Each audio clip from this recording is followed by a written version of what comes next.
Good afternoon, students of semester 6. Today we have discussed salient features of Indian Constitution, भारतीय संविधान की विशेषताएं। जैसा कि पिछले क्लास में 1947 के एक्ट के बाद भारतीय संविधान की प्रमुख विशेषताएं क्या थी। भारतीय संविधान की गाथा और इतिहास अपने आप में बहुत ही महान कार्य था, और क्योंकि सदियों से छिपा हुआ भारतीयों का आक्रोश दबा हुआ था और ब्रिटिश पार्लियामेंट के तहत जो ब्रिटिश हुकूमत भारत में शासन कर रही थी, तो वह शासन व्यवस्था को समाप्त करने की दिशा में और भारत अपना संविधान का निर्माण करना चाह रहा था। और ब्रिटिशर्स चाहते थे कि अब 1935, 1919 और 1947 के दिन आते आते भारतीय नौजवान, भारतीय उग्रवाद और उदारवाद के नेता जो थे वे अपना वतन हो और हमारा स्वतंत्र भारत का अपना संविधान हो। भारत के संविधान के प्रारूप के लिए 6 दिसंबर 1946 ईस्वी को वैधानिक और संवैधानिक प्रारूप के लिए एक कमेटी की स्थापना की गई, और उस कमेटी के अध्यक्ष प्रारूप में सर्वप्रथम एसएन सिन्हा, सच्चिदानंद सिन्हा को अध्यक्ष मनोनीत किया गया।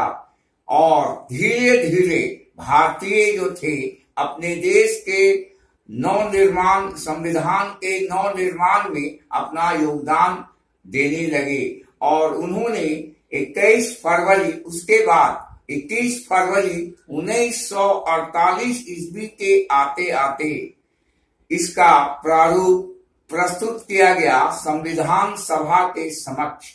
भारत के गण्यमान्य जो उस समय के नेतागण थे, उस नेतागण के द्वारा उसके समक्ष में भारत का संविधान का प्रारूप जो सच्चिदानंद सिन्हा के द्वारा 9 दिसंबर 1946 ईस्वी को प्रारंभ किया गया था, और 21 फरवरी 1948 ईस्वी के आते ही प्रस्तुत किया गया।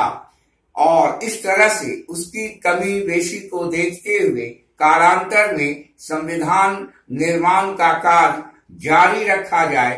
26 नवंबर के आते आते 26 नवंबर 1949 ईस्वी को संविधान सभा में, भारत का संविधान सभा में यह जो प्रारूप जो पूर्व से तैयार होता जा रहा था, ड्राफ्टिंग कमेटी के जो भारतीय नेता जो बना रहे थे ब्रिटिश और अन्य देशों के संविधान के आधार पर कमी बेशी को देखते हुए वह इसको प्रस्तुत किए। और इसका अंतिम अधिवेशन, भारतीय संविधान का अंतिम अधिवेशन 26 जनवरी 1949 ईस्वी संविधान सभा को पारित करने के बाद यह अधिवेशन में इसको लाया गया। और 24 जनवरी 1949 ईस्वी भारतीय संविधान के निर्णय 24 जनवरी 1949 का समय जब आता है, तो भारत का संविधान अपना लागू करने का निर्णय पारित कर लिया जाता है।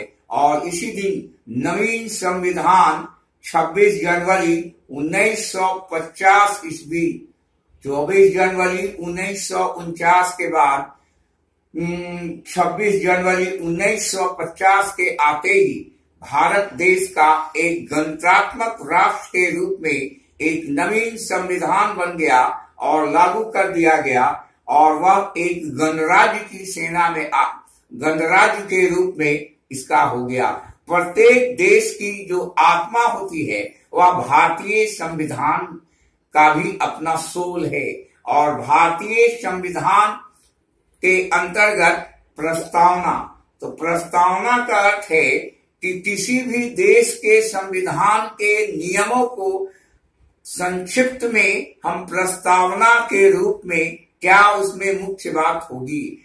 राज्य के संविधान के तहत में धर्म, जाति, समाज, आर्थिक, सामाजिक, धार्मिक, भाषा, विभिन्न भाषाओं के साथ का समन्वय करना और साथ ही साथ इसमें लिखित रूप में बहुत से देशों का जो संविधान है वह अनरिटन है, जो आज तक वहां भी कोई भी निर्णय लेने में वहां के देशवासी असक्षम होते हैं। लेकिन भारत का संविधान यह एक लिखित संविधान है और लोग भाषा की स्वतंत्रता, विचारों की अभिव्यक्ति, धर्म, कोई भी धर्म का व्यक्ति कहीं किसी भी स्थान में रहने की स्वतंत्रता, प्रतिष्ठा और आर्थिक, राजनीतिक, सामाजिक की गरिमा, राष्ट्र की एकता, अखंडता एवं संप्रभुता की रक्षा हेतु 26 जनवरी 1949 को निर्मित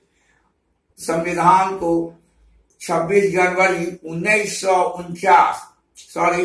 नवंबर 1949 के बाद 26 जनवरी 1950 को लागू किया गया। तो इस प्रकार भारतीय संविधान की प्रस्तावना के बाद नेक्स्ट पहला पॉइंट आता है धर्मनिरपेक्ष साम्राज्यवादी गणराज्य। भारत का जो संविधान है वह धर्मनिरपेक्ष है। यहाँ किसी भी मजहब, धर्म, जाति, संप्रदाय के लोगों को रहने, लिखने, अपने मजहब को मानने का संपूर्ण आजादी लिखित रूप में दिया गया है। और क्योंकि शुरू में ही सबने मिलकर देश की आजादी में अपना योगदान दिया, जिसके कारण इस तरह का निर्णय भारतीयों के द्वारा बनाया गया। और बहुत सा नियम 1935 का जो अधिनियम आया उसमें से बहुत सी जानकारी के बहुत सा को एडॉप्ट किया गया भारतीय संविधान के निर्माण में। साथ ही भारत में किसी भी धर्म भेदभाव नहीं रखने के बाद, इसलिए भारत का जो संविधान है वह धर्मनिरपेक्ष है और धर्मनिरपेक्ष संविधान कहा जाता पर जोर दिया गया। यहाँ इसके बाद लिखित एवं विशाल संविधान, अगला पॉइंट आता है लिखित और विशाल। बहुत से देशों का जो संविधान है वह लिखित नहीं है और विशाल नहीं है, और इसकी धाराएं जो हैं वह अनेक बार संशोधित किया गया। समय समय पर आवश्यकता के अनुसार इसमें धाराओं में संशोधन किया गया। Return and constitution in India, और विश्व का बहुत से देशों से इसका सारांश लिया गया था, इसीलिए दुनिया का विशालतम संविधान है। और भारत का संविधान का स्वरूप इस समय की सबसे विशालतम संविधान है। साथ ही साथ भारतीय विषय पर उस समय के समकालीन राजनीतिक थिंकर ने विश्व का सबसे लंबा संविधान होने का दावा भारत के संविधान को किया। साथ ही उन्होंने कहा कि भारतीय संविधान के अंतर्गत विज्ञान, भारतीय संविधान का जो विज्ञान होने के कारण भारत के संविधान के संगठनात्मक के अतिरिक्त संघ के रूप में इसे सम्मिलित किया गया।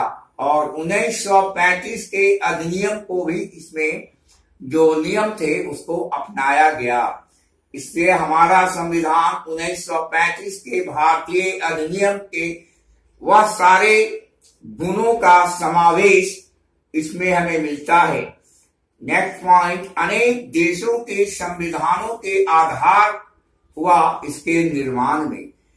जब संविधान रिटर्न करने के लिए देश के विभिन्न अग्रज नेताओं ने आरंभ किया, तो विश्व के जहां जहां लिखित संविधान और अलिखित संविधान की मर्यादाओं को देखते हुए उन सारों विषयों पर अध्ययन के बाद अपने स्वतंत्र भारत में संविधान निर्माण के बाद उन्होंने कार्य किया। और यह संविधान अन्य बातों के अलावा इस कथन की पुष्टि डॉक्टर MP शर्मा ने लिखा है कि हमारा संविधान के निर्माताओं ने यह दावा भी कभी नहीं किया कि यह कोई अद्भुत मौलिक संविधान की रचना करेगा। यह एक अच्छा सुचारू रूप से चलने वाला वाह्य संविधान बनाना चाहते हैं और भारतीय संविधान पर Canada, America, Ireland, Germany, Australia एवं अन्य ब्रिटिश देशों के संविधानों का निचोड़ को अपनाते हुए भारतीय संविधान निर्माताओं ने 1946 से लेकर 1949 तक अध्ययन के बाद 26 जनवरी 1950 ईस्वी को के दिन हमारा देश पूर्ण रूप से अपना संविधान बनकर आया और उस दिन हमारा अपना नियम कानून बना। British parliamentary form of government की जो शासन प्रणाली थी वह समाप्त हो गई और भारत में गवर्नर वायसराय का शासन समाप्त करके भारतीय नेताओं ने स्वतंत्र भारत में अपना संविधान बनाया। पार्ट 1। Thank you.